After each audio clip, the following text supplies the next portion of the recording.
Just setting up the live stream. I won't be long.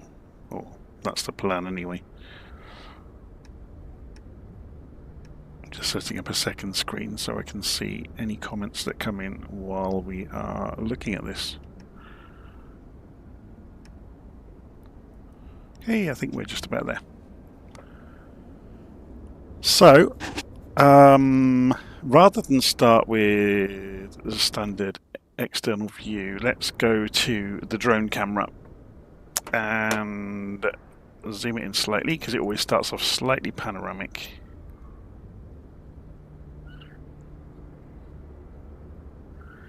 And we're going to have a look at the City Hopper. Actually, before we do this, let's go back into the cockpit and go to the forward passenger door. There we go. So you can see we have now a forward passenger door. And we can go and use that to look around the airplane. So this came out today, the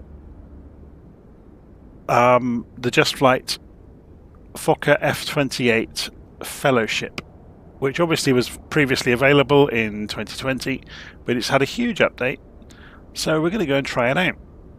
I will admit I'm going to be very rusty with this aeroplane. I've just updated the written instructions. JustFlight have completely changed all the view keys, so I had to redo it. I also had to include instructions in the... so I'm going to follow a functional checklist of my own design. I'll show you that before we get going. So if I pop open a browser, and if I go to Google Drive and type in F28, and this is the document I've just written that is now available to download from Ko-fi.com.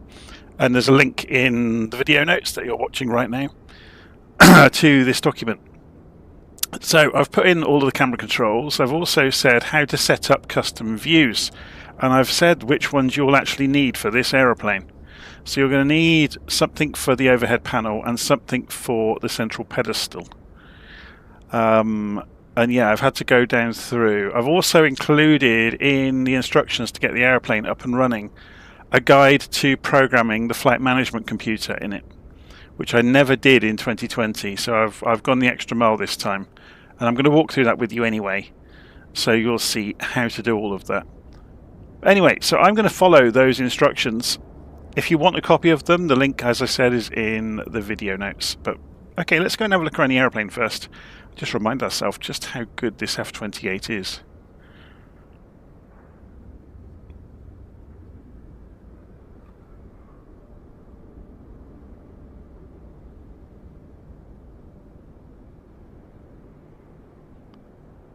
So it's quite a vintage aircraft. It's from the early 80s as far as I understand. And the avionics systems on board will reflect that.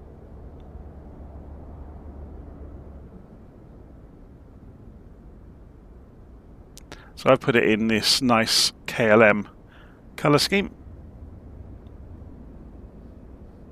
It certainly looks the part, doesn't it?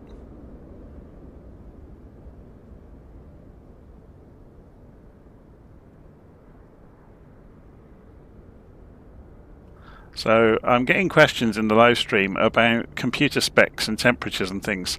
Once we get into cruise, I'll try to remember to come back to that. I want to focus on the airplane for the moment. So we've got another comment now from somebody saying they've got the airplane but they've not taken the time to learn it yet. Well, this is your opportunity to see how to do it. And if you get a copy of the procedure that I've written up, it makes it quite straightforward to configure the aeroplane. There is quite a lot to it, but you can see the aeroplane's really nicely made.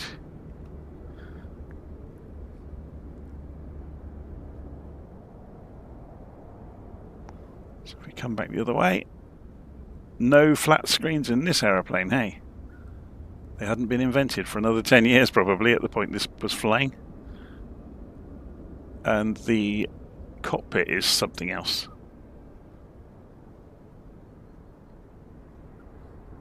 I wonder what the rationale was with the blue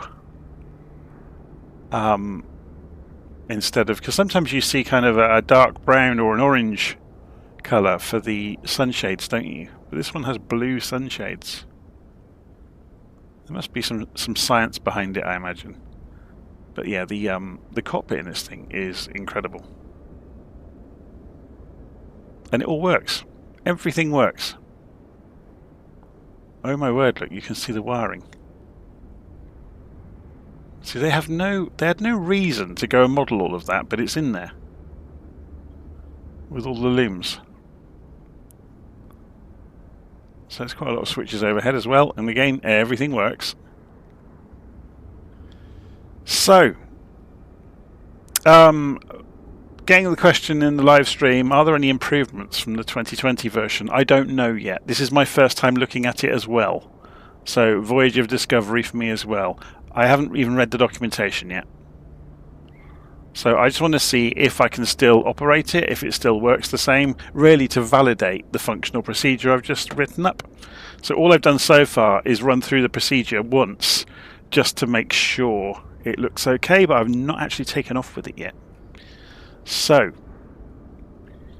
we're going to go...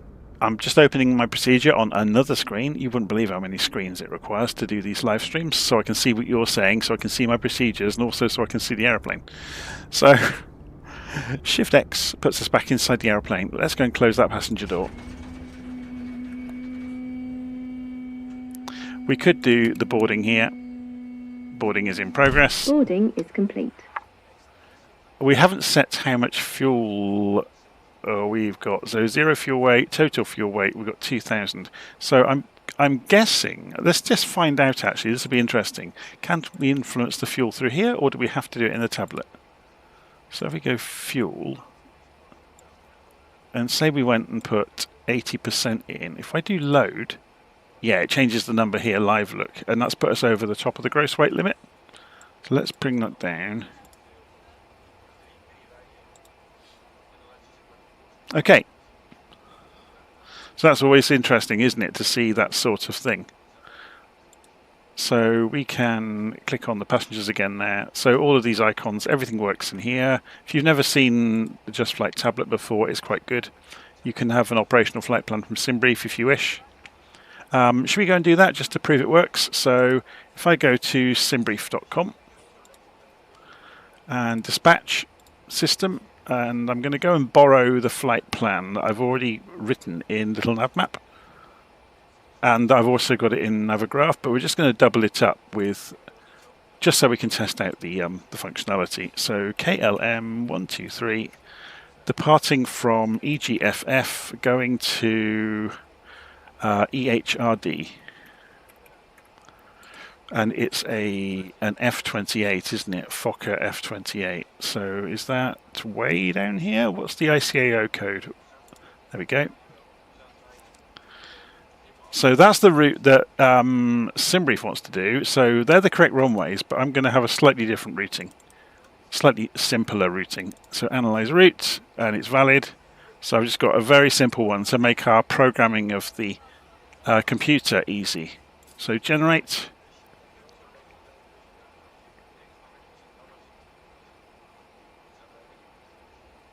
So the only reason I've done this is so we can come into OFP. It's remembered. Interesting. Look, the number.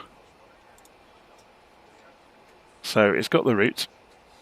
So I'm just wondering if there's anything in here about sending it across to the flight computer. I don't think there is.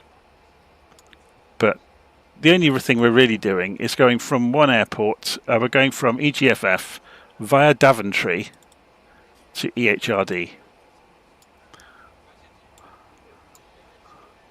Okay, so this I'm going to get into this straight away.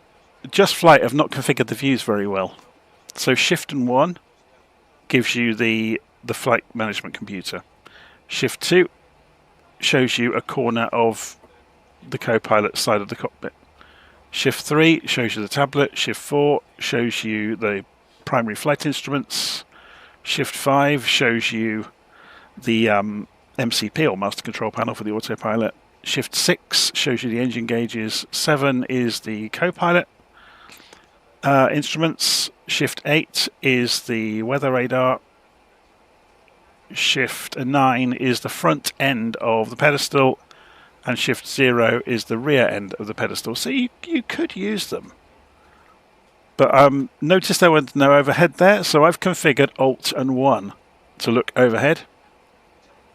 And I've also configured Alt and 2 to look at the rear of the pedestal as well, with a slightly wider view. I think I've got Alt and 3. No, I haven't bothered with Alt and 3. So I just needed 2 custom views to get us up and running. So Alt and 1 looks overhead, and we'll be zooming in to look at things as we go. So first thing we're going to do is go to the electrical power and turn the battery on, which is here. Then we're going to go to the APU section, which is all up here. And we're going to turn the main to on. And then the left main on the air condition unit to on. And then back on the APU section, we have to make sure we've waited at least 10 seconds between putting this main to on. We can then hit start on the APU. So just above, look, you can see the percentage on the RPM is coming up. When it gets to 100%, we can put Gen 3 to on over here.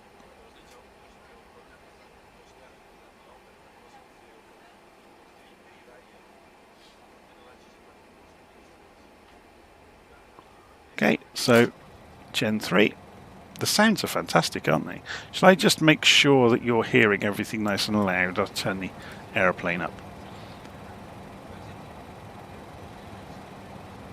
Okay, so we've got generator 3 on, and we can put the air on up. Or on, sorry, or up, which is the, obviously you saw all of the valves open up as we did that. Central pedestal, so I'm going to press Alt and 2 to use my own view to get here. Master radio at the back here, we're going to put both of the master radio switches on. Then we're going to go back overhead, emergency exit to armed. So that is, I'm trying to remember where things are. Over here. Windshield heating at the bottom right. Left and right can go to low. So here's the windshield heating.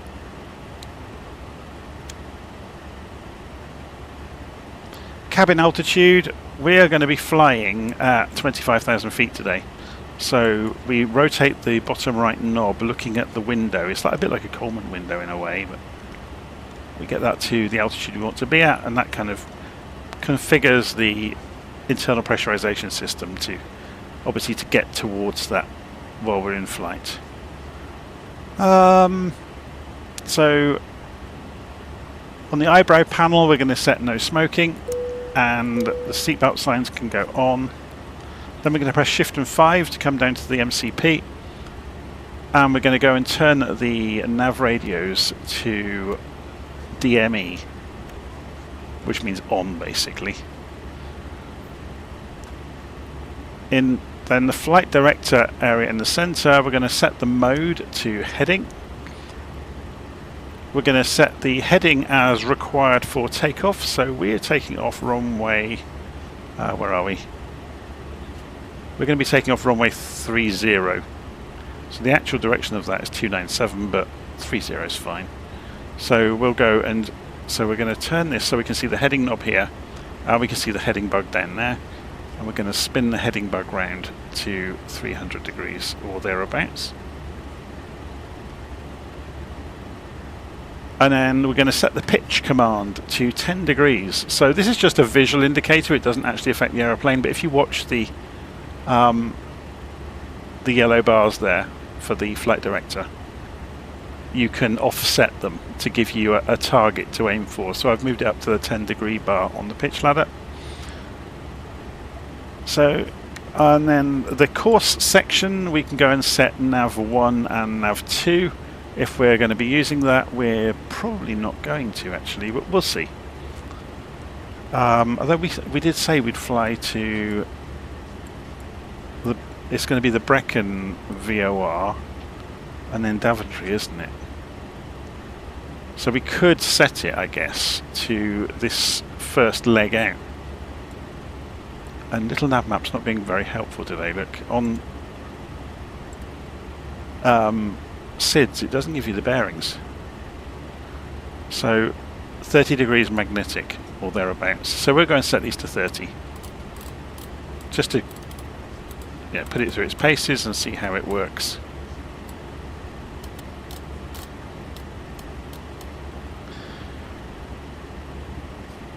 Okay.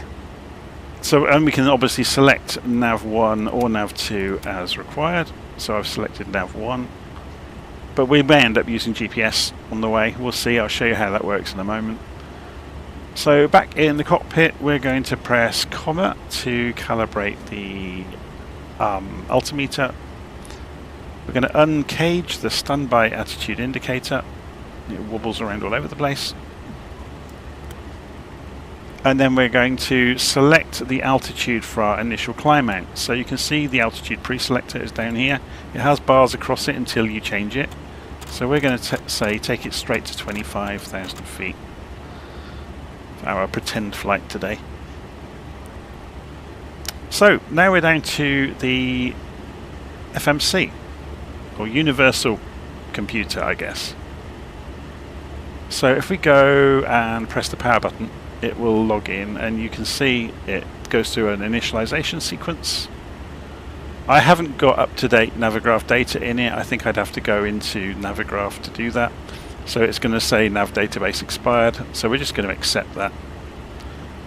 And then we can go into the flight plan page, and we can select the soft key next to number 1, and we can key in our departure airfield. So this is going to be EGFF for Cardiff. So enter, and it says Cardiff.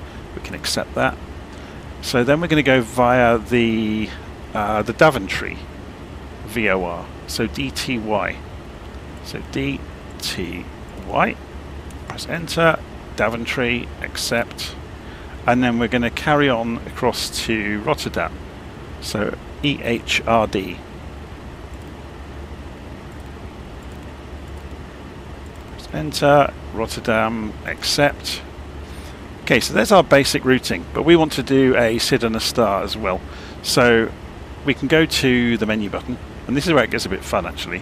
If we go to depart, you don't key in the runway number. You key the index of the option for the runway number. So we're departing on runway 30, which is index number 2.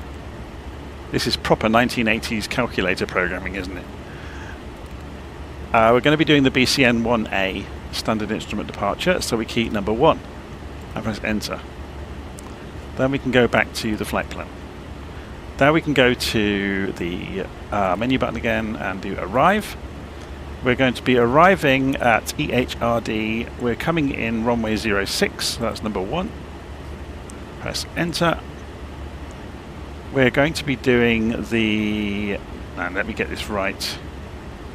If we wind this out. The red F3R star. So is it there? So we can go next if it's not there. Red F3R is number 9. Enter. ILS for runway 6 is number 2. Enter. And do we want to transition? Has it got one here? So star red for, has it given us, let's go and have a look at Navigraph, see if it gives us any more. Massos is the transition. So in here we want number 2. Enter. So that's our route done. Okay, it hasn't got much fancy stuff around weights and things like that. You can put it in, but it's only for reference purposes. So in the performance pages you can fill this up, but it doesn't actually have much effect on the aeroplane. This aeroplane predates Airbus's and all of their clevernesses.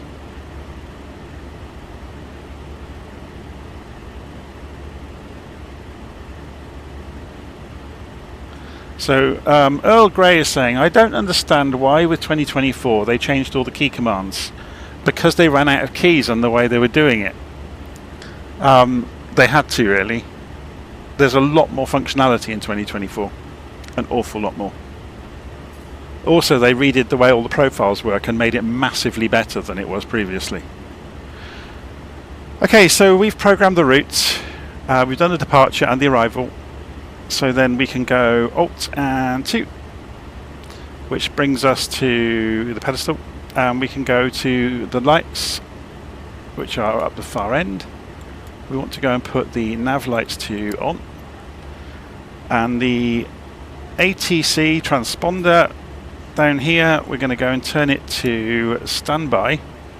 Going to turn it to mode C, which is you can't quite see. If you move the camera around, you can see it.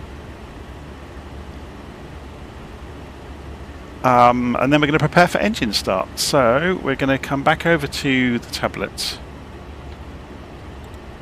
and go back into the aircraft tab. Do we want to import the OFP payload? May as well.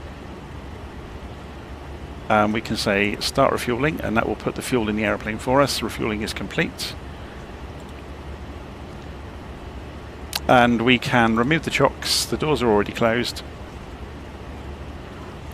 So then we can press Shift and 6 to come over to the engine gauges, and we can set the thrust index. So you'll notice there's a knob at the bottom of both of these. At the moment it's set to 169. So there is a big table in the book that comes with the aeroplane. So it's saying for 20 degrees centigrade at a barometric pressure of 1013, which would be standard, you'd be looking for 170. So I'm going to leave that. I think it's automatically set to an appropriate number. We can also, while we're looking at this, if we go and click on these takeoff numbers over here, so say we wanted to do an 18-degree takeoff on the flaps. If you keep an eye on the markers around the edge, I'm going to move the view slightly back. Notice the markers on the edge of that, so I'm going to click on the V1 number here, and you'll see the markers all move, look. So they put themselves in place according to what you choose on the takeoff chart. It's very clever. So then, Alt and 2 takes us back over to the, let me do that again, the central pedestal.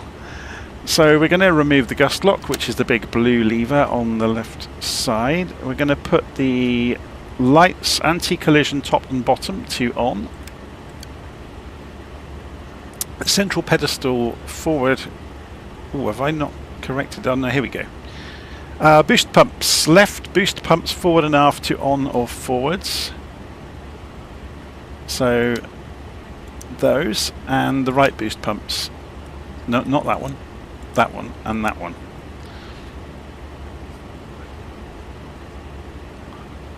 Then overhead we're going to put the starter master to on. So we are getting ready for engine start. So left engine start, overhead. Start selector to 2 or right. So this is the start selector. So we can flick it to the right. You hold it there for a second, look, and it starts doing it. So then when you come down and look in the cockpit, you will see the RPM should start coming up. Interesting. Why is it? Oh, there it goes, look. It's just leaving 10 and going up through 15. When it goes through 15, you can advance the fuel control to start, and then you're waiting for it to get to 50 to push it the rest of the way through.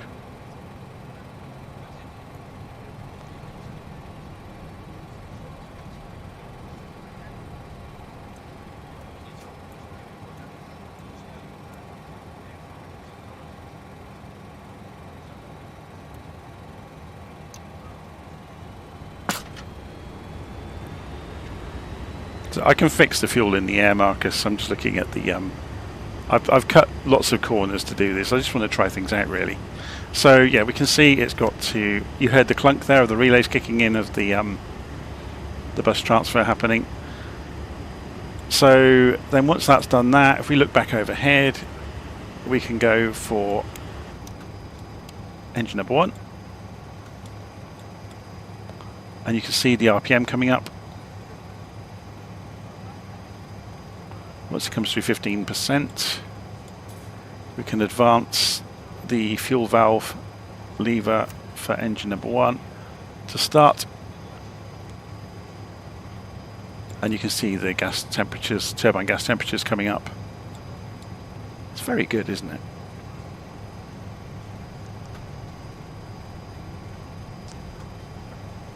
Be interesting actually to see. There's a key combination you can hit in the simulator that repairs your aeroplane, which will fill it up with fuel at the same time.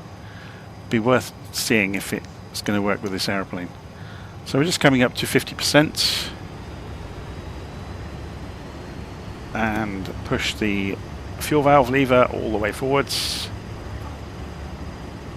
Okay, so after engine start, we're going to go back overhead, turn the starter master to off, turn the Gen 3 to off because the other generators are kicking in, air to off, and main to off for the APU, and then we can put the right main air conditioning on. Then engine anti-icing down here, we can go and put them to auto. Windshield heating, we've both got on low already, I think. Yes, we have. And the pitot and vane heating can both go to on or up. It's all very mechanical, isn't it? I kind of like that. So we're going to prepare for taxi. So looking down in the cockpit, we're going to go and get the flaps before we forget about them. Set them to 18 degrees. There's the flap lever. So I'm going to do this on my physical controls.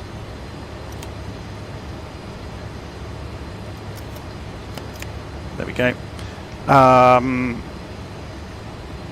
So you can monitor the flap position on the co-pilot instrument panel. It's over here, look. So they've already travelled.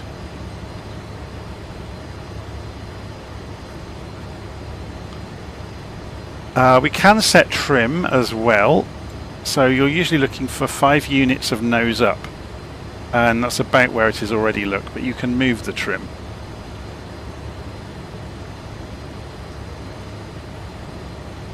So we are ready to go taxi, so we're going to go and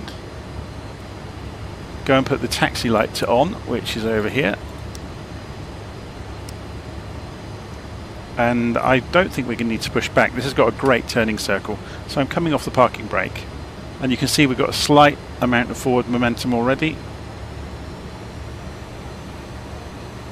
So let's go, and while we're doing this, put head tracking on.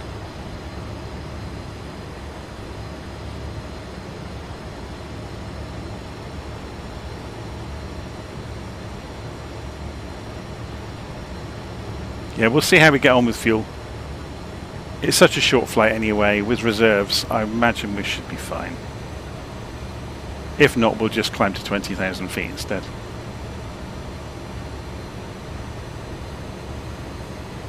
Or just repair it in midair. Because there's nothing to stop you using the tablet to put some fuel in the aeroplane. Again, today is all just about trying things out to see how it behaves.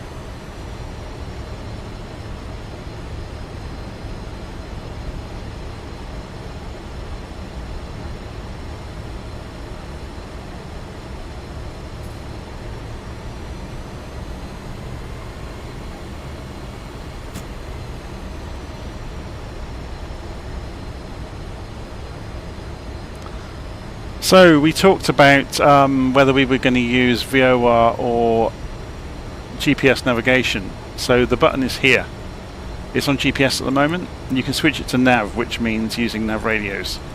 So we're going to leave it on GPS.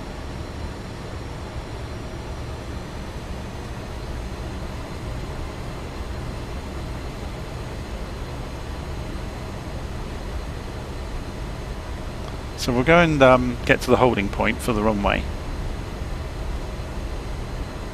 Let's just go and have a little look at where we are. Rolling down towards runway 30.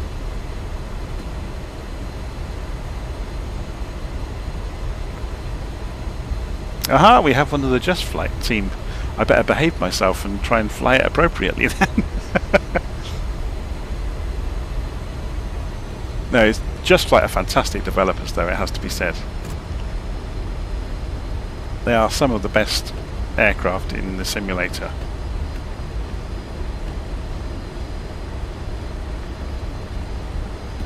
They've been knocking it out of the park recently. So I've got no traffic around, so I should be able to pull straight out onto the runway. Like I said, this is just a test flight to see how we get on. And then we'll sit on the runway and go through the final few checks.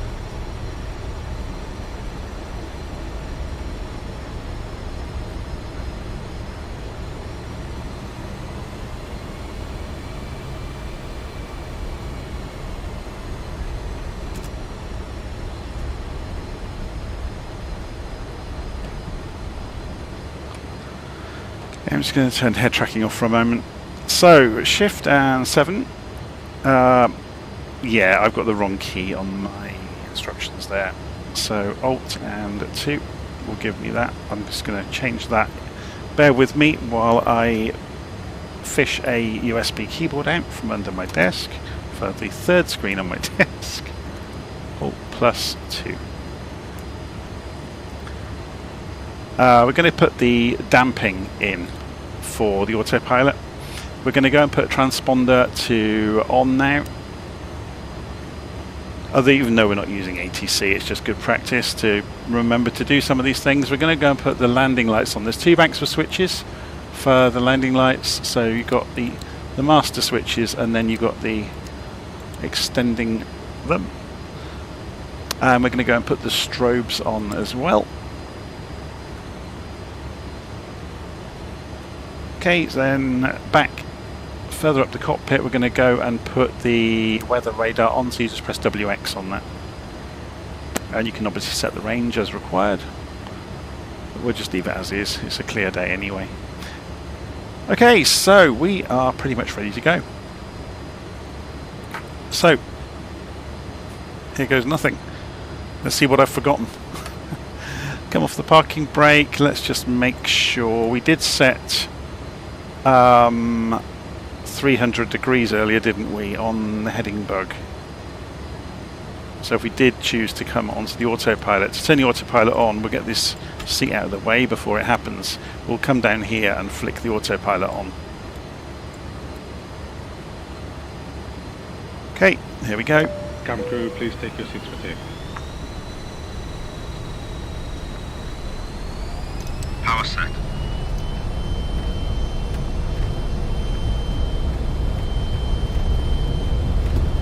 Cabin is secured for departure. 80 knots.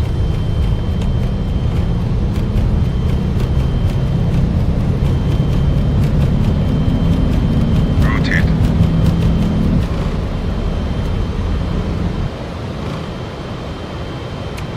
Gear up.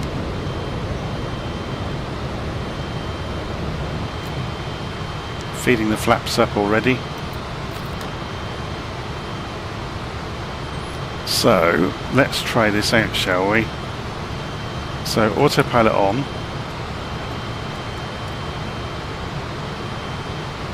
Set climb power.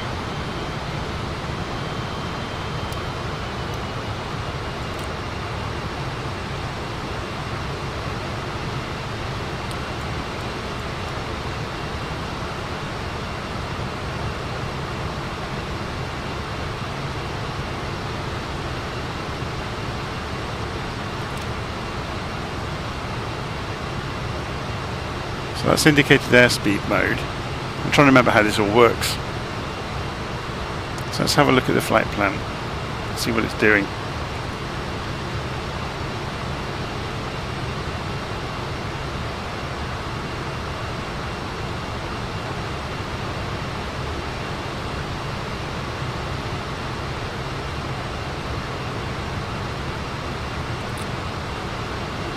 Okay, so beam is going to follow the GPS. I'm so rusty with this. It's at least 18 months since I last saw it.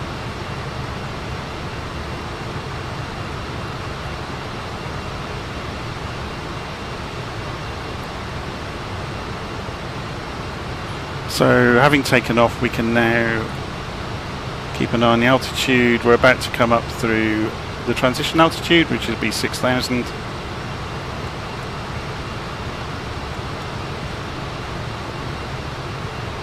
So, although it's saying 2992 anyway on the instruments, did I actually set it on the ground? I thought I did. Oh, maybe I haven't got live weather on. This does look surprisingly like a few clouds, doesn't it? Okay, so we've just come through the transition altitude. We don't need to do anything because we haven't got live weather.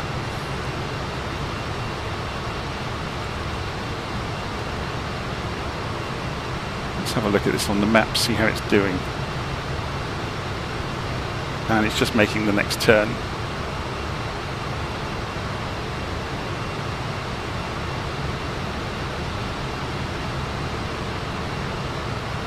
So coming up through 7,000 feet. If we give it some more power, we should get a steeper climb rate. I'm just conscious of looking at the dials here. Look, so we're running the engines up to about 95% RPM.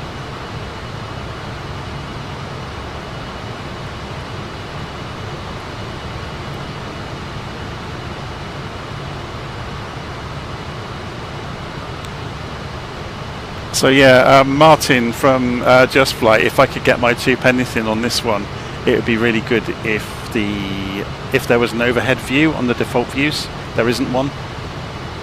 So on the shift and the number keys, there's no way of getting to the overhead, so you have to use custom views to get to the overhead panel. If you wanted to put that into an update at some point in the not too distant future. Now, why is that not working? Why did it come up with bars over it? I'm guessing because do we have to do height mode? No, because that's altitude hold, isn't it? Oh no, that's altitude hold. Or maybe not. We could use pitch mode. So if you go pitch mode, the controls down here for it.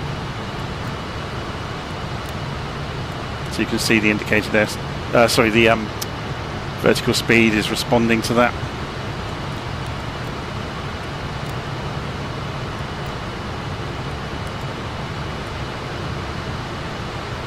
So we're just coming to 10,000 feet, and we're not going to break 250 knots, hopefully. So the landing lights are down here, aren't they? It's force of habit, isn't it, looking up above you for them. Taxi light can obviously come off as well.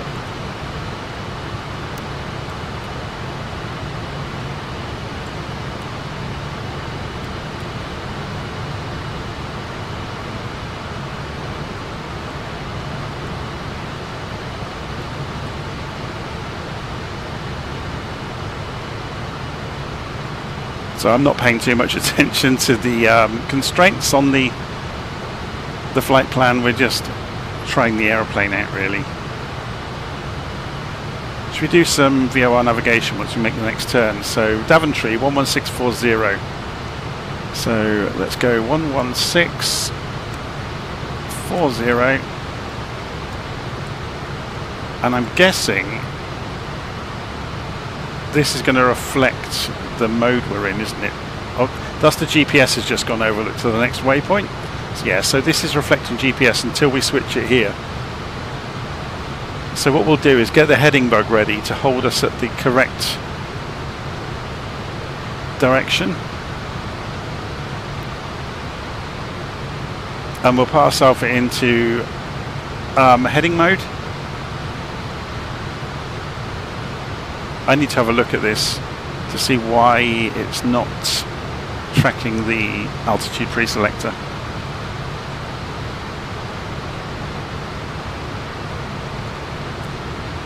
So Martin's saying either of the 2 leftmost buttons on the altitude selector panel need to be on for the bar to disappear.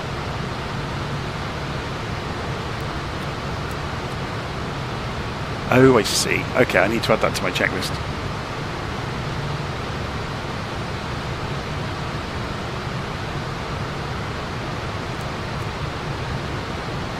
Okay.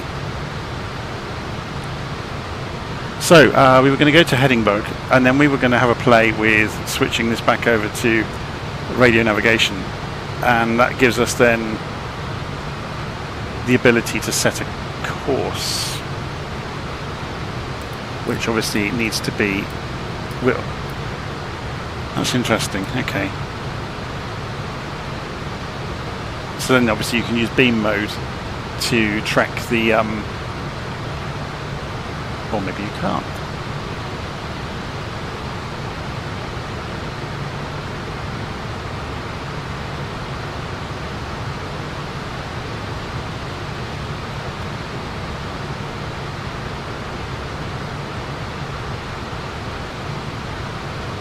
I'm not getting a DME. Oh, did I not switch the frequency or something? 11640, let's just double check that. Daventry, the range of Daventry is 75 miles. Oh, we're probably just outside its range. So when this comes up with the DME, we'll probably be able to switch over to it. Let's go then from the Brecon, 11745 on the other one then. 11745. And we'll use, I thought I'd just come alive then. We'll use nav2. Yeah, this one's working, look. So we can set the course. Whoa. And then we can use the beam. There we go. So, but then can we get the DME based on nav1 to see what's going on with it? This is one of the things where the BAE 146 is so good, because you could play around with using both nav radios. This one you're choosing one or the other. There's no split mode.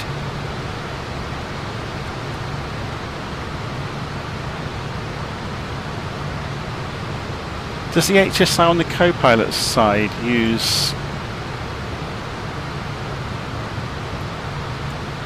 So 19.5...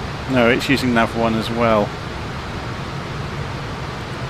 Oh, that's interesting. Did I get the frequency right? 11640. We're easily within range now. It's not coming up with anything. Anyway, we don't need to be doing that. We can use GPS.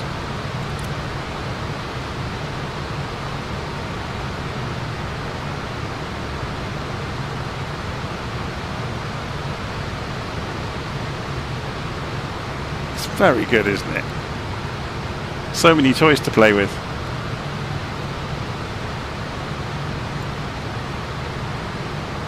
I imagine it will take a couple of flights just to get comfortable with where all the switches are and what you need to do around the cockpit.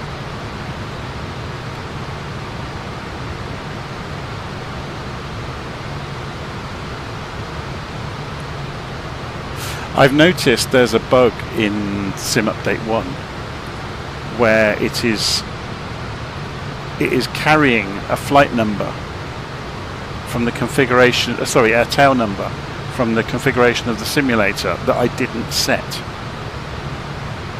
An aeroplane that I chose set that, and it's stuck, which is rather interesting, I think.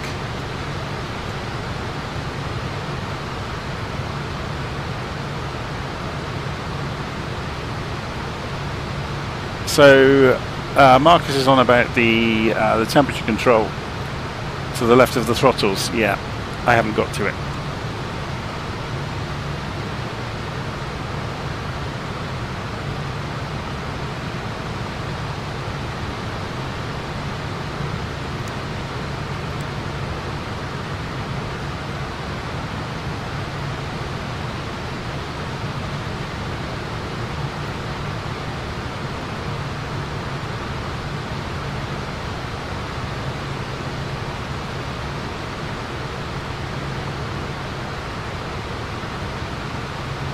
So we're just coming up to 23,000 feet. We've climbed pretty quickly, really, haven't we? Although it's pretty much on the numbers with what LittleNavMap said on its fuel prediction. And I'm not sure where I got that fuel, the performance profile from. And I'm in the 4000, not the 1000, so it's climbing a bit more steeply anyway because it's more powerful.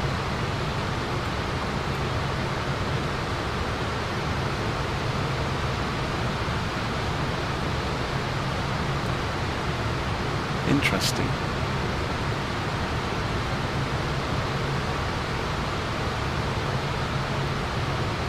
So we'll pull the engines back to about 85% once we're on cruise. So 24,000 feet is coming up. We've got 25 set on the altitude pre-selector. So I'm guessing it's going to go to height mode when it gets to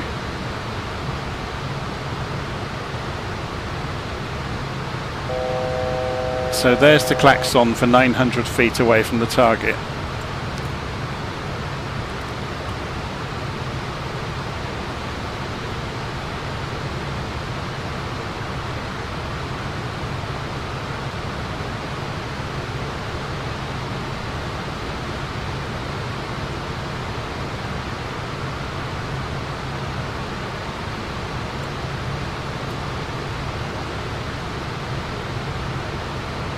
Well, the thing is, if we switch altitude on, if we turn this switch on,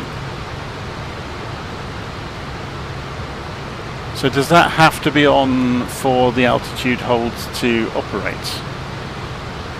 Because when I went for height mode earlier, it leveled out all on its own.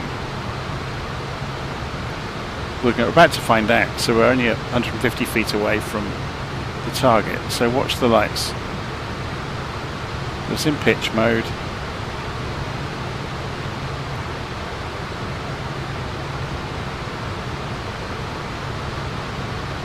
No, it's blown straight through it.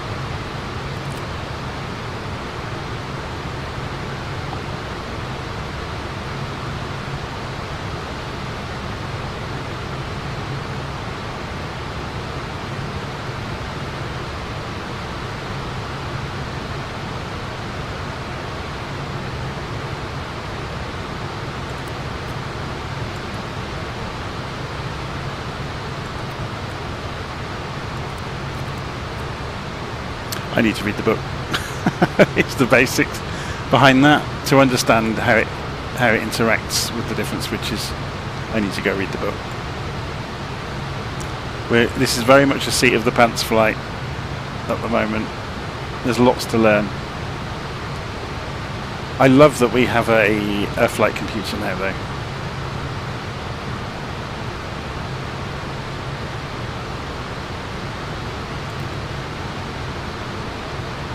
So pressing flight plan repeatedly steps through the pages. So we're on our way to Daventry. It's colour coded by the look of it. So those numbers are not, they're just the leg distances, aren't they? I didn't put the data in. I know VNav is just for reference in here, because obviously it doesn't have VNav as such.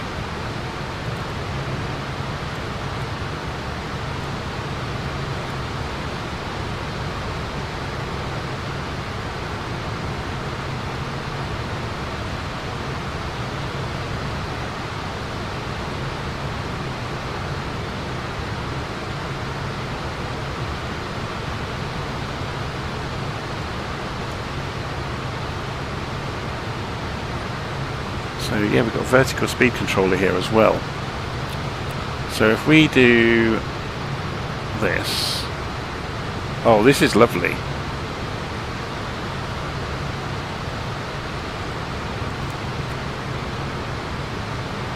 And we'll bring it back down towards 25,000.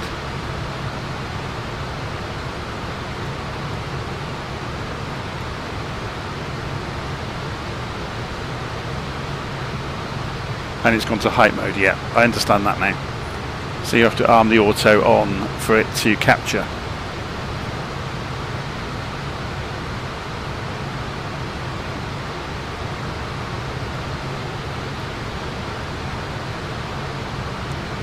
Very cool. Should we have a look from outside? We haven't looked yet.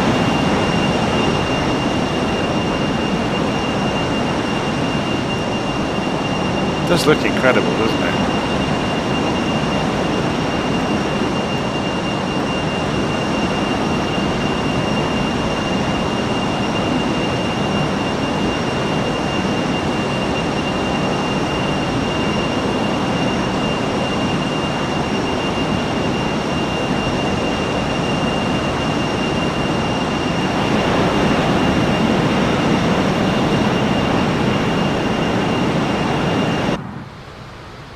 we are still charging along at quite a rate of knots. I'm going to pull the throttles back to about 85%.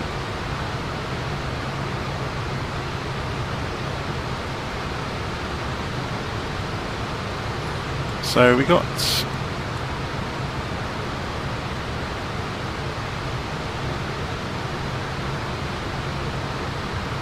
why do we have 4 RPMs?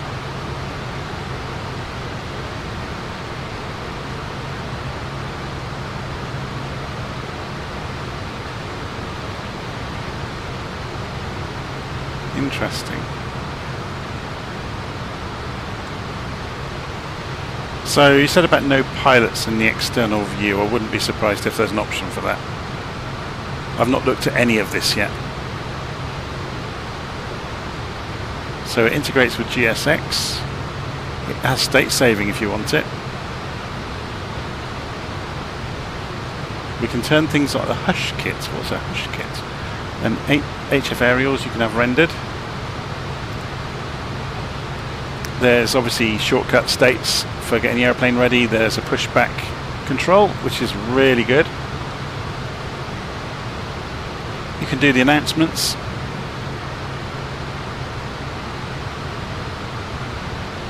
Very cool. I love this sort of stuff. So the other apps in the tablet, we can look at our OFP obviously. We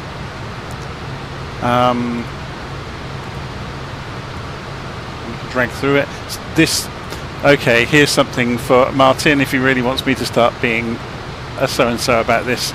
Can we have a monospaced font on the operational flight plan?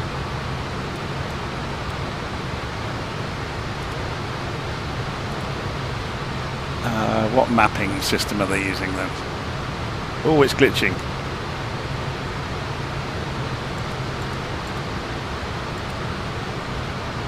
And that's clicking through to the checklist behind it. Okay, what about Navigraph then? En route charts. Now, is it just the camera position that's causing it? No, it's glitching.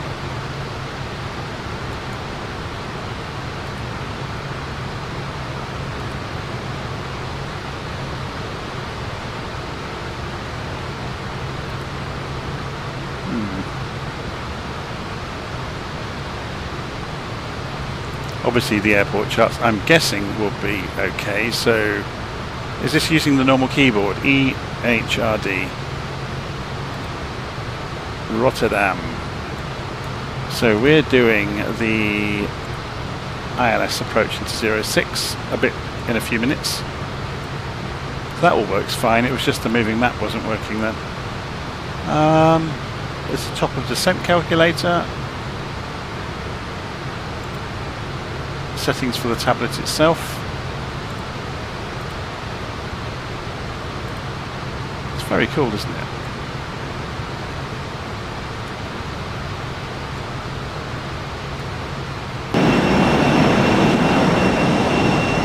Yeah, I hadn't noticed there's no pilots in it either. So obviously there's still a little bit of work to do, maybe.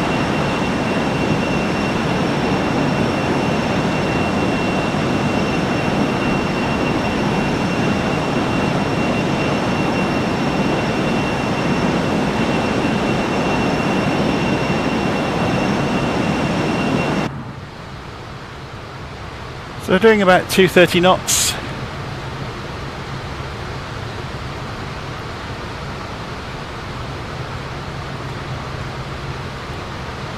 So I'll scan around and see what everything is saying.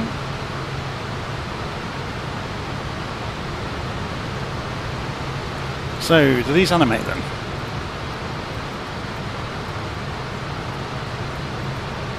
Is there a click spot I don't know about?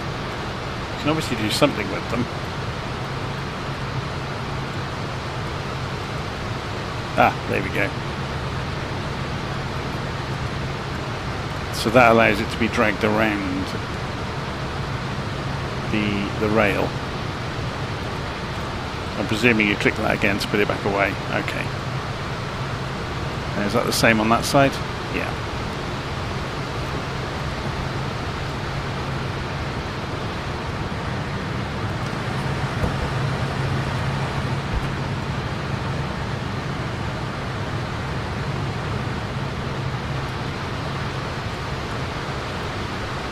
So is there any Easter eggs around the floor anywhere? Panels that come up or anything like that, maybe? It's always fun to go looking for these things, isn't it? I don't think so.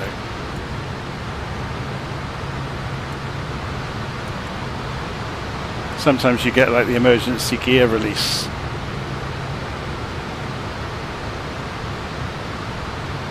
This is this one here, look, the alternate landing gear operation.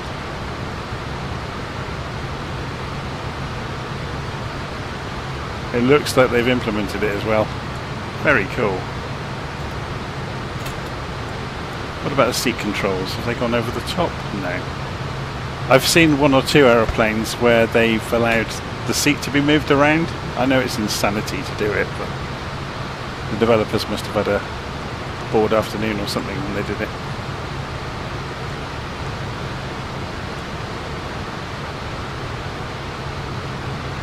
We have a warning.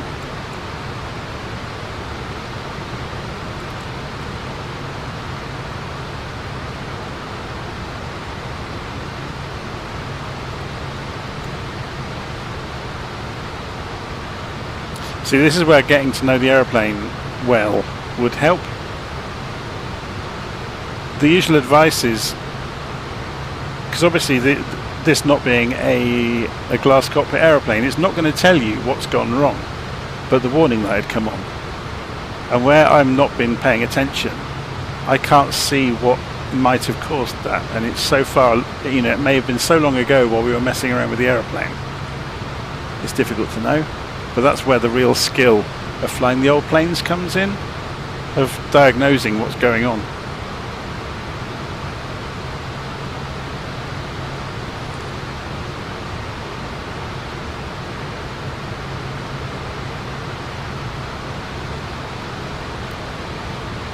Okay, we're well over half, oh no, not quite halfway.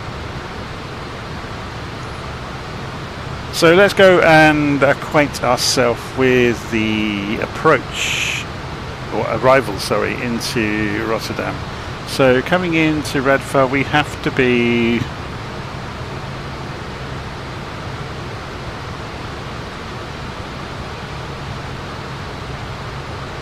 wonder if that agrees with it on here as well. Yeah, it's below 6,000. That's an odd one, isn't it? So below 6,000 at Massos, above 2,000 at Helho. So this is obviously manual or vectors in between the end of the star and the beginning of the approach. So in the real world, the pilot would just continue on in a straight line here, and they would probably turn and go straight in, you know, once instructed by the tower. So the tower has those few seconds to tell them what to do.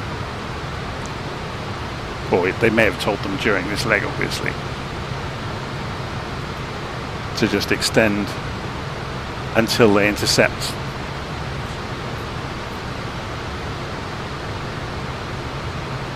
The runway direction.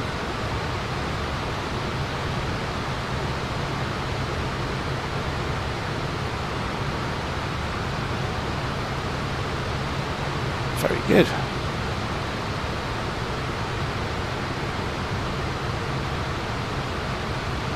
There's not much to do for the next few minutes, is there?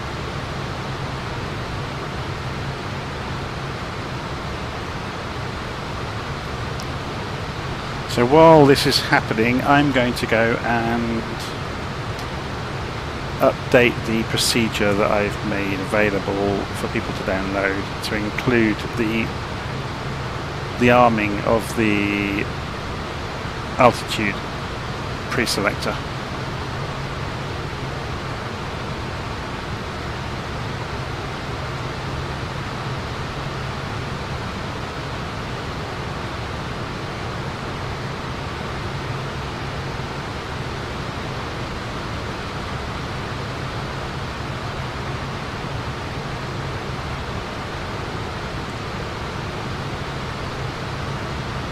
So what's the button actually called then here? So you need the alert on and the auto on and alt on. Okay.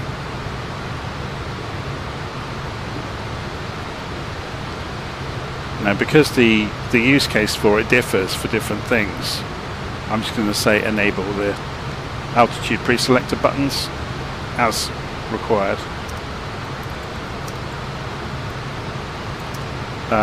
Alert, auto and alt.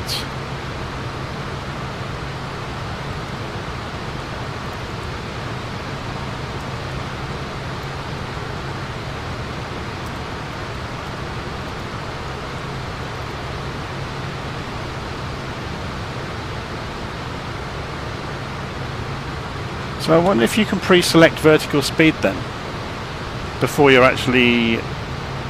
engage it. That would be good, wouldn't it?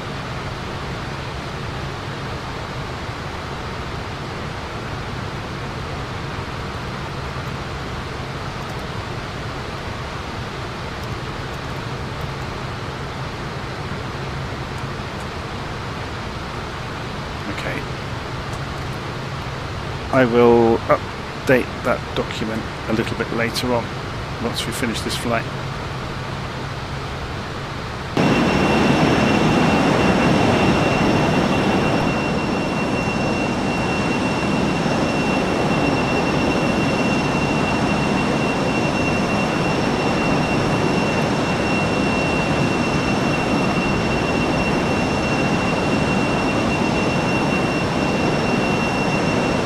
So somebody's asking, have you seen that texture super sampling is no longer there after Sim Update 1? No, because I never look at the settings of the simulator.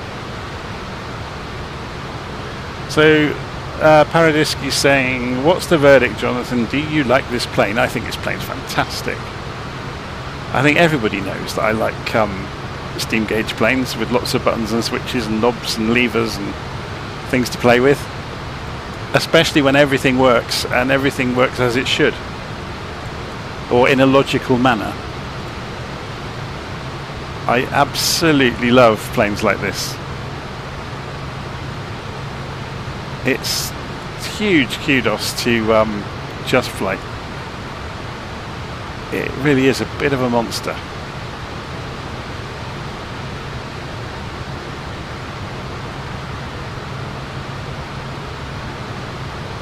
We never actually turned the transponder on, did we? Because we were just obviously we haven't got ATC up and running, but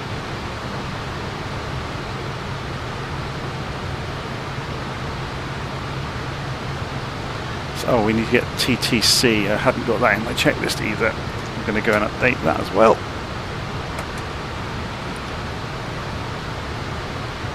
So in the climb notes,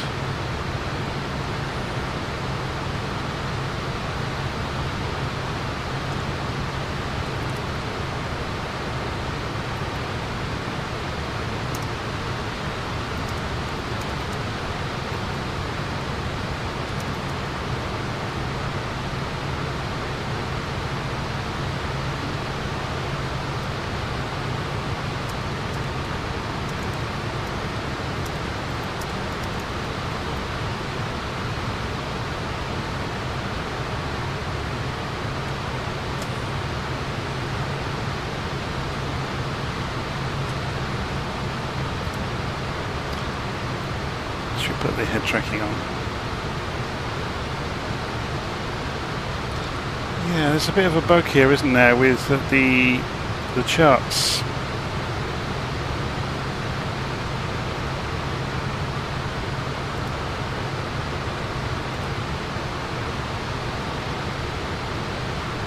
Okay.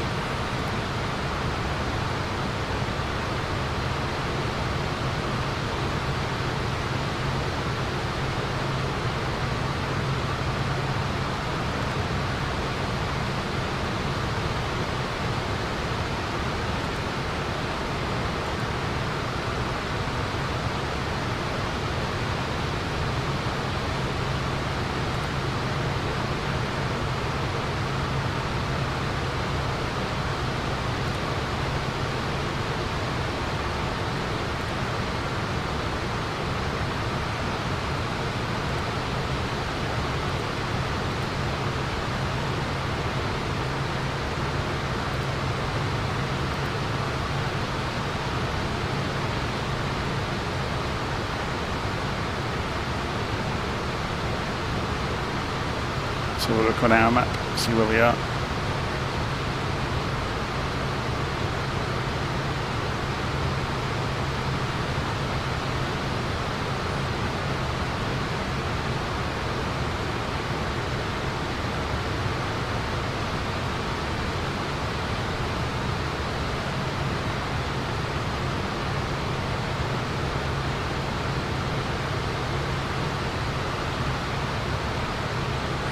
I'm just looking,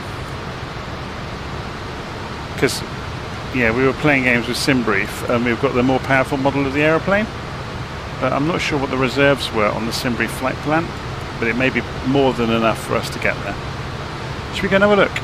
And where's the fuel load sheet? Final reserve, so about 700.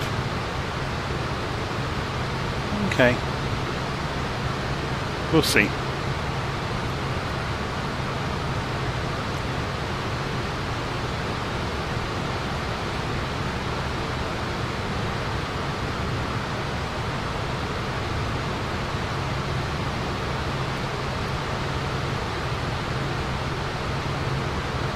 Just hope we don't have to go around, hey?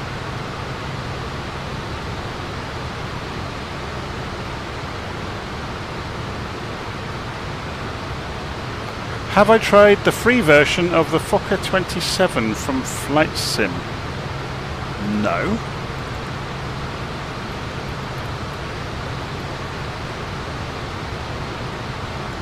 FlightSim.2 you mean? So who's the developer? Airline Aviation.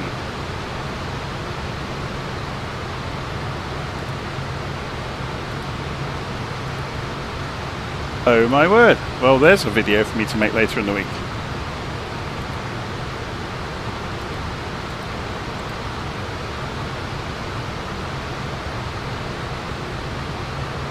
But it's for 2020, not tested with 2024 yet. Okay. I don't have 2020 installed anymore.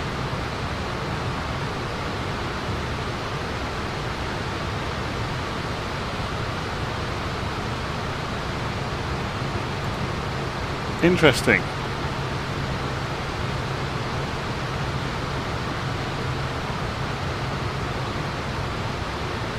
So Lee is on about going into VATSIM. It's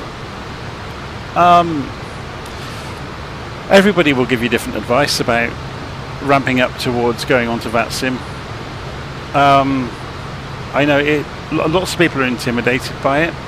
The best first step I can recommend is either get a couple of months subscription to, say, Intentions or Beyond ATC, just to get you used to radio telephony speak.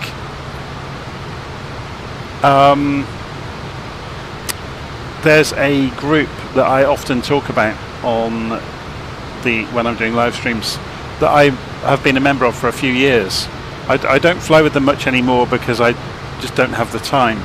But there's this fantastic group called MyAir that have a Discord server, and they meet up on Tuesday and Thursday evenings, and they fly. They do group flights with sort of 8 or 10 pilots or whoever turns up on the evening, to be honest, between two locations, and one of the group will nominate themselves as the air traffic controller. So it's a very relaxed, friendly atmosphere and a great place to learn. The only proviso is you really need to know your aeroplane before you do it, because if you don't know how to operate the aeroplane and you're fumbling around, you know, while also trying to talk to ATC, you're going to get into trouble.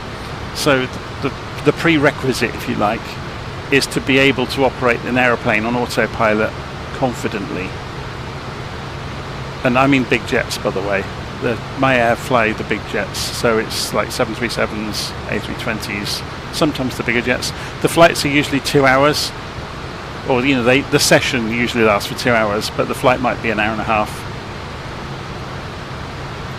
They generally look for about a 600-mile route. So during departure, everybody will be on radio silence unless they're talking to the controller or controllers. Sometimes they have more than one controller. And they do that in a really lovely way. They just have multiple voice channels in Discord. So when you're switching controllers, you just switch to a different voice channel in Discord. I forgot what I was going to say about that. Oh yeah, so everybody takes off talking to the controllers. Then there's kind of a half an hour in the middle of the flight where it's an open mic and you can just chat with the other pilots and share knowledge and tips and stories or whatever. And then once everybody gets within range of the destination airport, then it's radio silence again. So you know you're not trying not to stand on each other.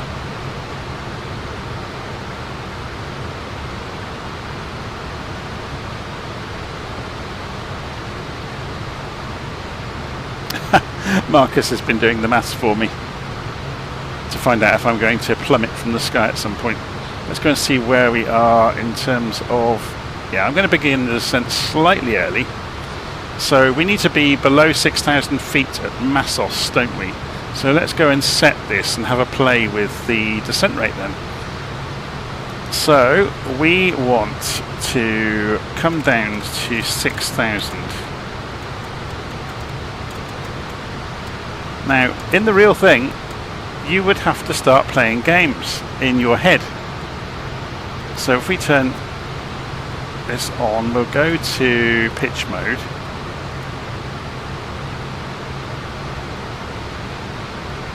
Put vertical speed mode on.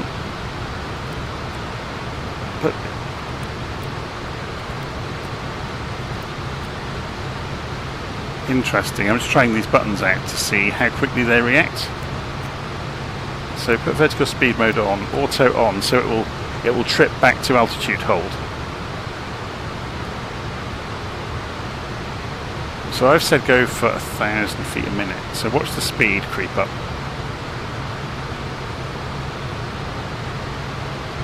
So let's go for 1,500 feet a minute. Look at that vertical speed jumping around.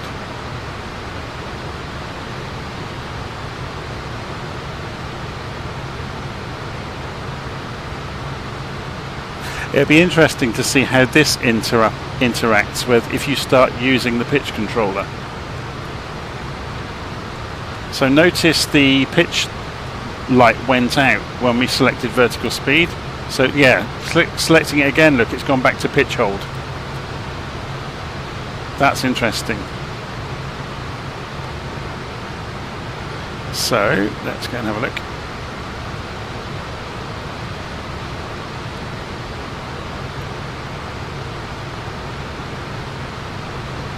So this is where in the older airliners, when you're doing descent profiles, you need to be able to do the mental arithmetic of speed, time and distance. Or have a calculator to hand, like one of the computers. Let me see if I can find a picture of one to show you. There's one. I've actually got one of these on the shelf. It's not an E6B, it's the lesser one for VFR flights. But these calculators let you do those calculations really quickly and easily. I'm going to do a video on it at some point. I've been meaning to for ages, and it keeps I keep forgetting. I'm just going to pull the throttle back. We're getting a bit fast.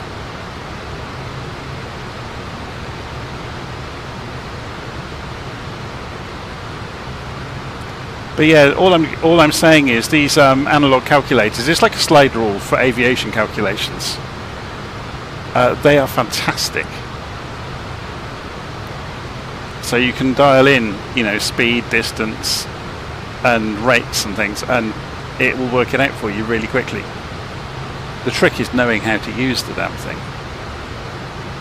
There are lots and lots of videos online of ground school tutors demonstrating the analog flight computers.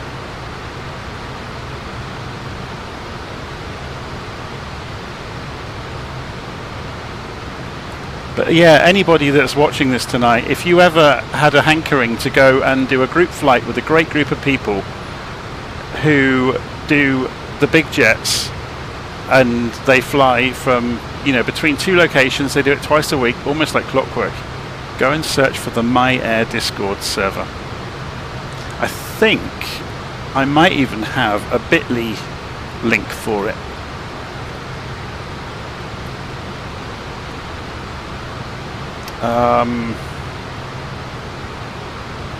Except, does this not let me just, oh, there we go, the login button. Go in with Google, me, continue, so, got it, My Air. There it is. So if you go to bit.ly/myairvirtual, it will take you straight to their Discord server. Okay, there's the link for you.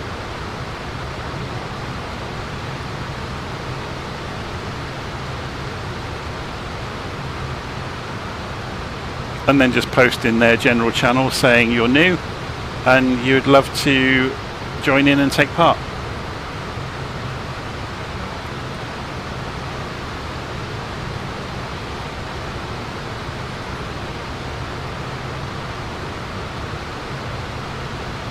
They're always looking for new members.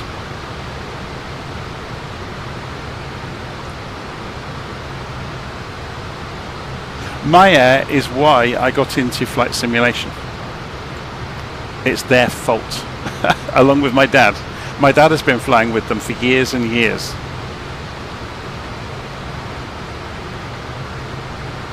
I used to go and visit him when the kids were little, and he would disappear off on a Tuesday or a Thursday night into his study and his flight simulator computer, and he'd have sheets of paper with flight plans printed out and handwritten notes on them and radio frequencies written out, and it was absolute madness. I didn't understand any of it at the time.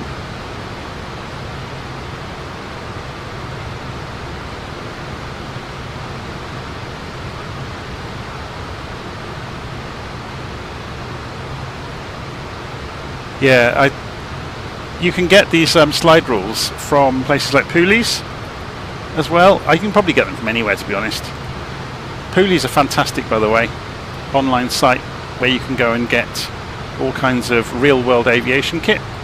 But if you type in here, computer, there you go. There's lots of different models. I think I've got the most basic. I think I might just have a CRP1, which is the most basic one. Yeah, I've got one with a cover though. I spent a little bit extra. They're quite expensive, but they're really well made. So you'll only ever buy one once. It won't wear out.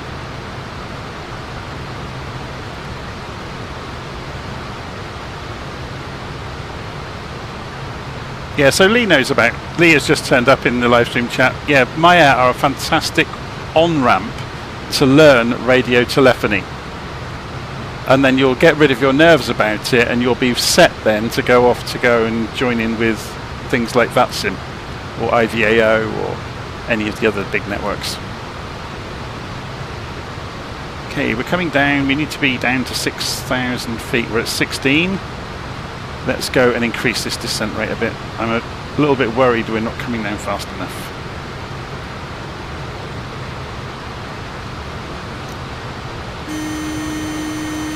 Okay, I pulled the throttles just too much.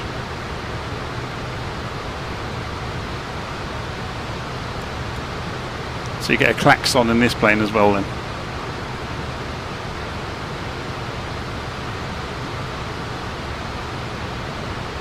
So we're now coming down at about 1900 feet a minute. We're not accelerating, which is good. Obviously, once we get to 10,000 feet, we'll have to get the speed under 250. Does this thing have spoilers?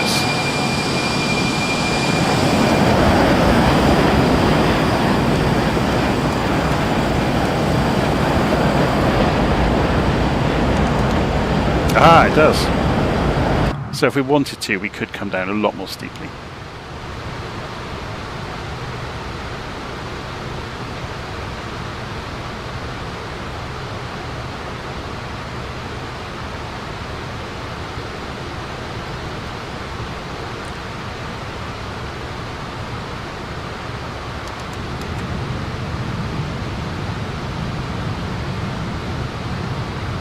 bringing us down under 250 knots.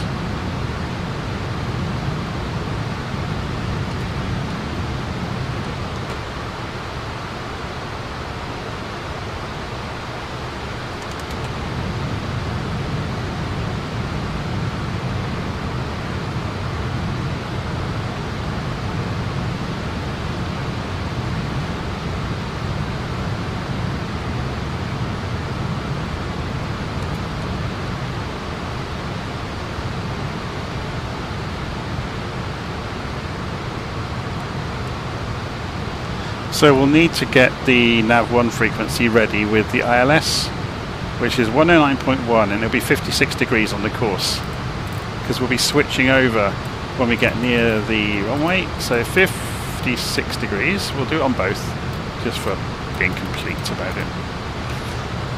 What was it, 109.1? So on nav1, 109.10. We'll do the same on nav2 as well.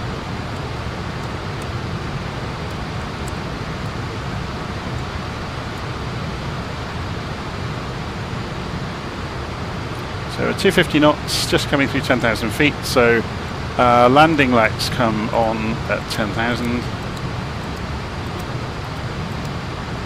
Should go and have a look at them and see what they look like.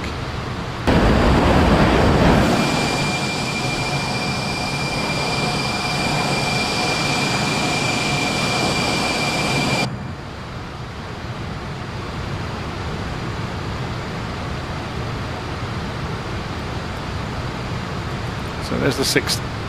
We need to be below 6,000 feet. We're just coming down to 8,000. We're just about going to do it. Coming down like a bit of a meteorite.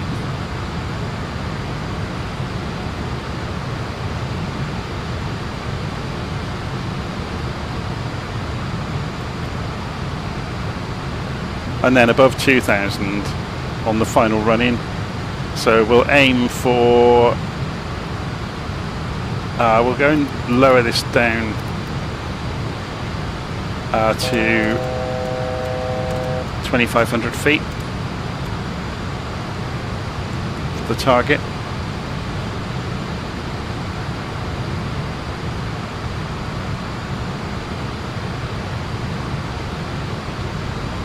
And we've just done it in time, look.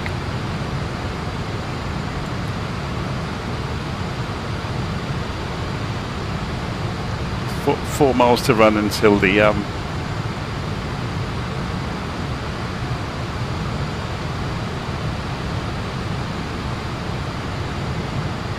waypoint.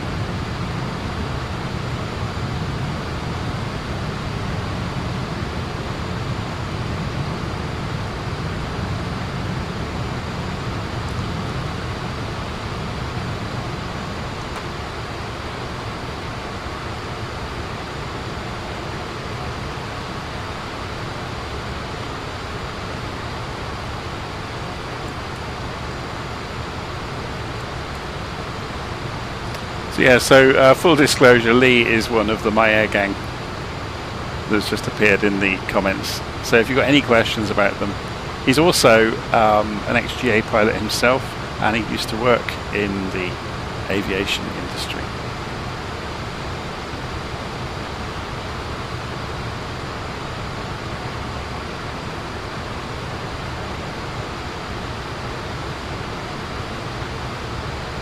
Okay, so this is following the GPS track nicely.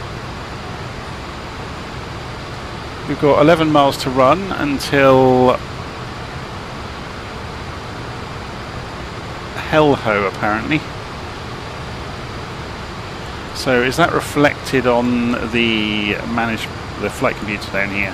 So if we go next, previous, we're currently between RD254. Where's that? Oh, it's got an extra waypoint in, look. Add waypoint. Oh, LittleNavMap can't do this. It's one of the limitations of LittleNavMap. You can't meddle with stars. I wonder if you can turn a star into waypoints. Yes, you can.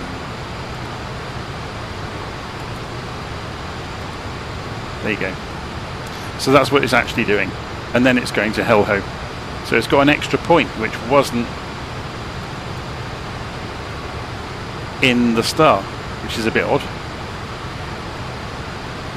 Maybe I chose an incorrect approach. Who knows?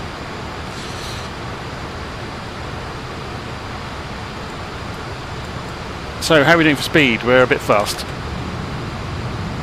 And we should be getting rid of some speed now anyway.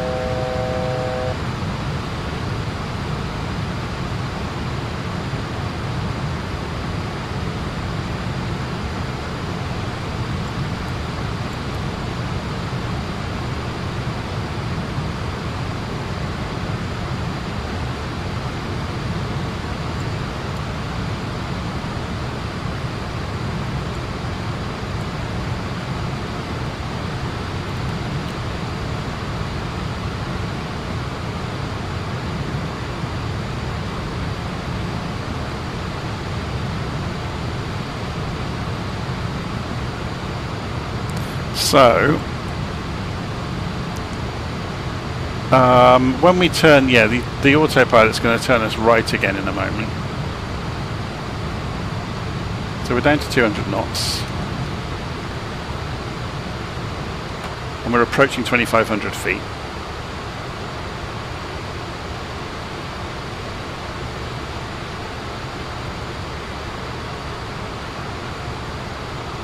And there it goes. There's the right turn.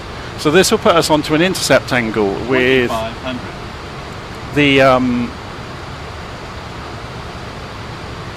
ILS.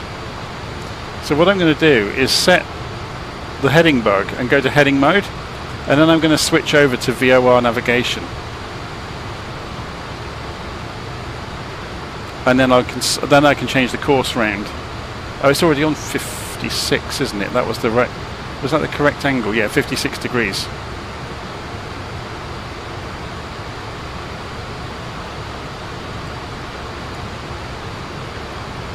So, but that obviously won't kick in until we switch the GPS back. So let's go to heading mode and then switch this to, there we go. That's the runway direction relative to us now, look. And there's the glide slope, there's the localizer. So that'll bring the CDI in. And it's giving us the distance to the runway now. Why did we not level out at 2,500? Let's go to height mode. We're too low now. So Hellho said, oh, we converted this and we've lost the restrictions. Let's go and have a look on here. Hellho, has it got the? It hasn't got a restriction written on it. That's interesting. So there's our little aeroplane, look, coming in towards the ILS. But we can play the same trick. You'll see the CDI come in a moment. So I'm going to bring the speed up a bit. It doesn't like bringing the throttles back too much, does it?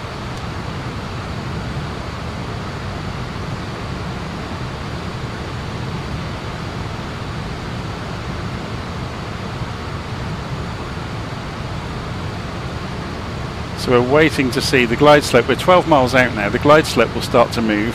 Although we're quite low, so it won't start to move yet.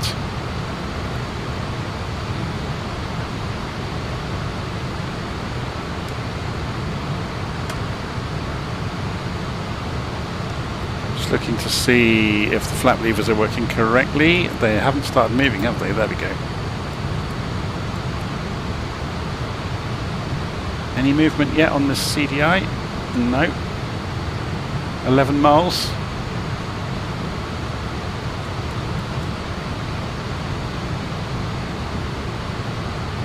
There we go, the CDI is starting to move. So when it's within 1 dot on the HSI, we should be able to go beam and VOR lock. We want, I guess, glide slope manual. So let's try it. Let's go beam. So the aeroplane's going to, it's overshot slightly. So it's descending ever so gently at the moment, but we should see the glide slope come through. There's the runway. So gear down.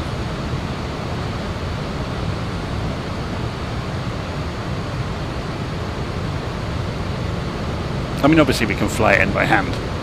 To be honest, that'd be more fun, won't it? Yeah. Let's go and turn the autopilot off. So this is me now. Give the wings a waggle. So Shift, Space, Alt. 7 puts the head tracking on.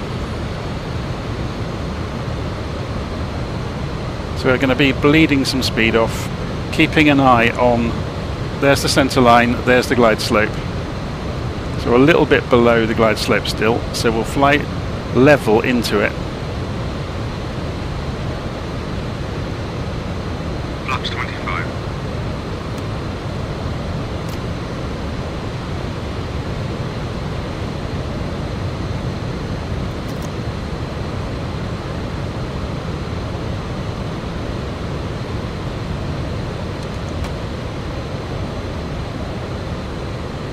Should we have a look at this from outside? Glide Yeah, we're a bit high above the glide slope. Let's have a quick look from outside. So we're fully configured.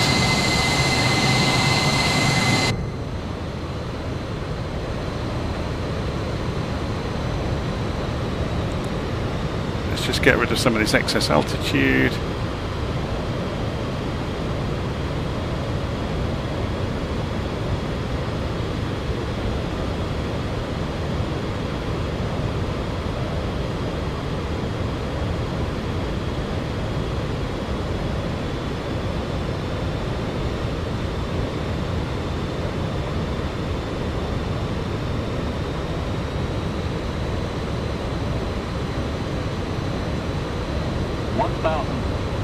Cam crew, please take your seats for now.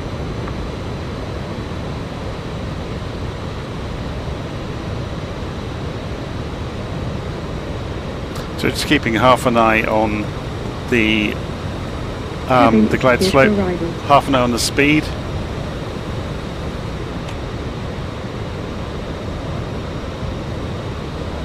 It's gorgeous, isn't it?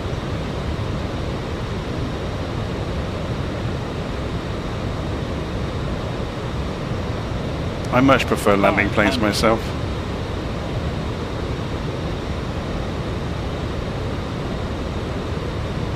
I'm not sure what the book speeds are for approach. I'm at about 140, which is probably a bit quick. 100 feet to minimum.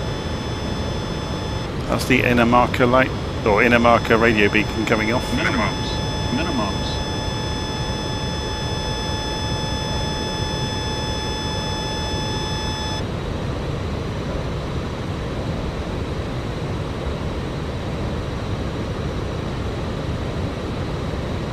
A little bit low. Not a big problem. 50, 40, 30, Oh, it's floating. 20, 10.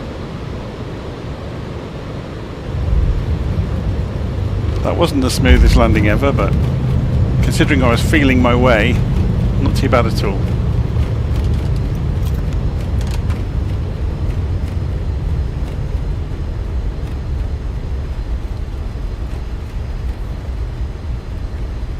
Okay, so flaps up, spoilers up, or off I should say, or in.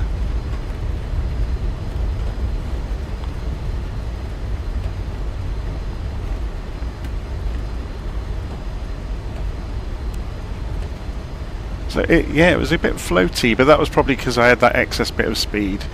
And then obviously I dumped the throttles and it started to sink, and if you don't know the aeroplane, you don't know when it's going to do it.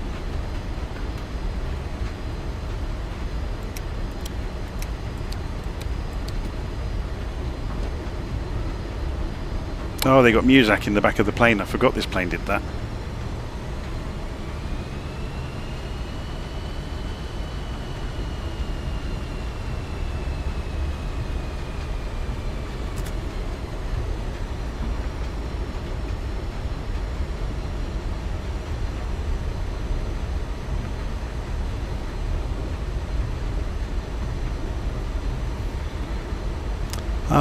Strobe lights are over here.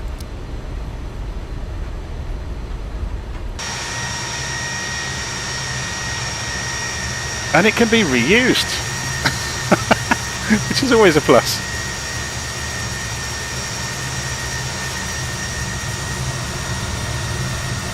Does look great, doesn't it?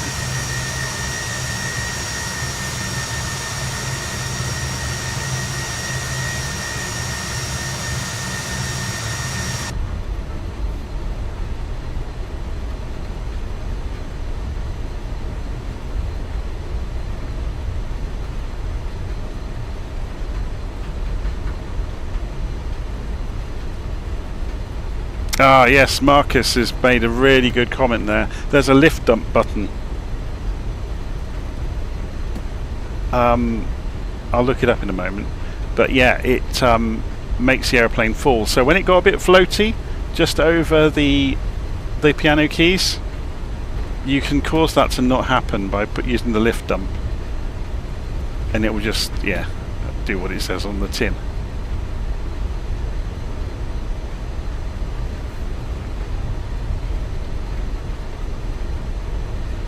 So yeah, just looking at the comments there about showing around the aeroplane and how it works, and in many ways this was me reacquainting myself and sharing the experience with you. I'm in no way an expert of this aeroplane, or at this aeroplane. Look how big that A330 is compared to us.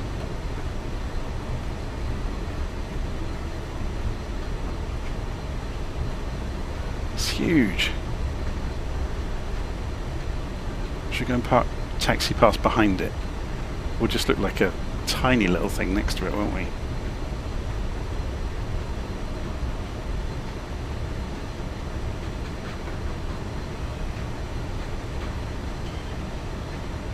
This is going to look quite comical.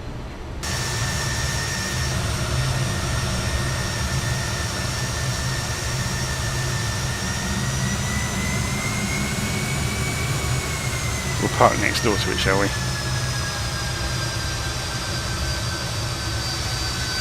That's not so much smaller.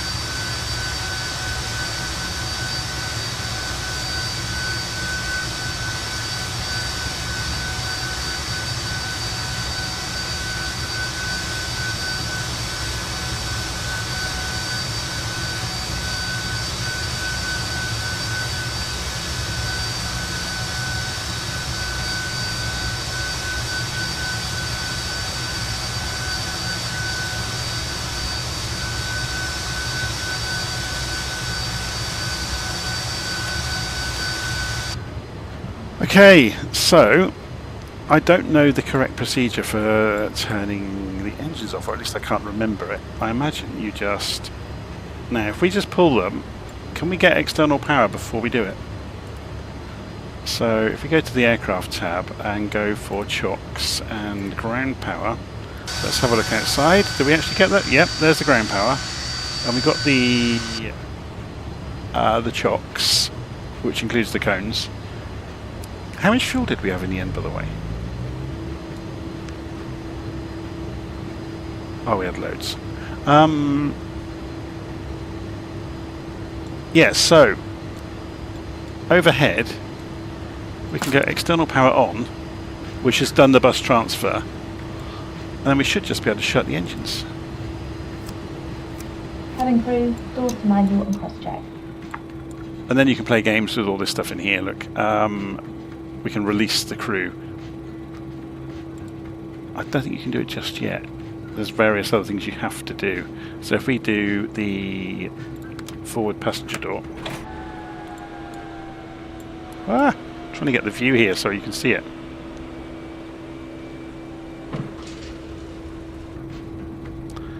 Release the crew. Cabin crew have been released to begin their service, but please note that the seatbelt sign is still on. Oh, I better turn the seatbelt sign off, hadn't I?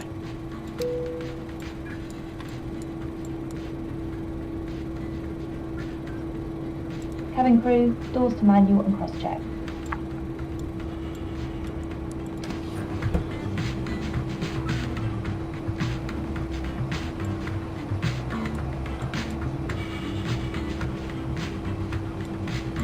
I seem to remember that most of this stuff works. Because you can... Yeah, you wouldn't want to walk out that way though, because we're like 15 feet in the air.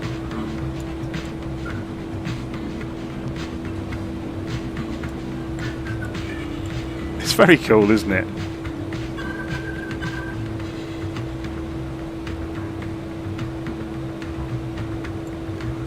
Okay, so obviously, as I've just said during the flight, if I go and show you again, there's a link in here. I'm about to go and update it, so wait 5 or 10 minutes if you are going to go and get a copy of this.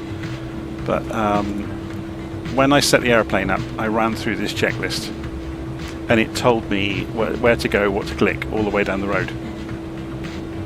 So, yeah, I'll go and update that right now. But other than that, this was good fun, wasn't it? We'll see you all again soon. Thanks ever so much if you've been watching along. There's something I've been working on the last few days. I'll quickly show you that as well. I haven't put out a blog post about it yet because I haven't completed them, but I have been quietly making my way through the Coronado aeroplanes that you can now shoehorn into 2024 and updating their procedures so they're appropriate for 2024 with all the keyboard bindings and everything. So we've got the Piper Seneca, the Piper Arrow 3, the Mooney M20R, the Cessna 182T, the Cessna 170B, the Cessna, oh that's the Flight Sim one. There's the 182RG and the 337 Skymaster and the Cherokee Archer 2 and the PC-12. There's a couple more left to do and then I'll have completed all of the Coronados that are available in 2024. Anyway, see you all again soon. Thanks ever so much for watching. Do go click the like button and subscribe. See you again soon.